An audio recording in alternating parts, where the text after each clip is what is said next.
మాటిచ్చాం కదా అని క్వాలిటీ లేని అవుట్పుట్ తీసుకొచ్చి ప్రేక్షకులకు ఇవ్వలేం కదా. తీరా సినిమా పోయాక మళ్ళీ మనకే బాధ బోనస్ అంటున్నారు పూరి జగన్నాథ్.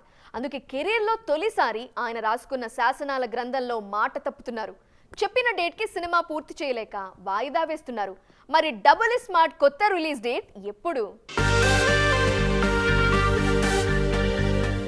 డబుల్ స్మార్ట్ వాయిదా పడనుందా అనే అనుమానాలు అక్కర్లేదు. ఎందుకంటే దీని పోస్ట్పోన్ ఖాయం. కొత్త డేట్ ఎప్పుడనేదే ఇప్పుడు అసలు పాయింట్. ప్లానింగ్కు ప్యాంట్ షర్ట్ వేసినట్లుండే పూరి జగన్నాథ్ ప్లాన్ కూడా అప్పుడప్పుడు తప్పుతుంది. అందుకే అనుకున్న తేదీకి డబుల్ స్మార్ట్ను సిద్ధం చేయలేకపోతున్నారు ఈ దర్శకుడు.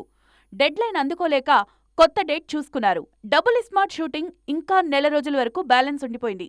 హడావిడిలో పూర్తి చేసి క్వాలిటీ మిస్ అయితే అనవసరంగా బాధపడాల్సొస్తుంది. అందుకే టైం తీసుకున్నా పర్లేదని మార్చి 8 నుంచి సినిమాను వాయిదా వేస్తున్నారు మేకర్స్. అదే రోజు రానున్న విశ్వక్ సేన్ గామితో పాటు గోపీచంద్ భీమా కూడా విడుదలవుతున్నాయి.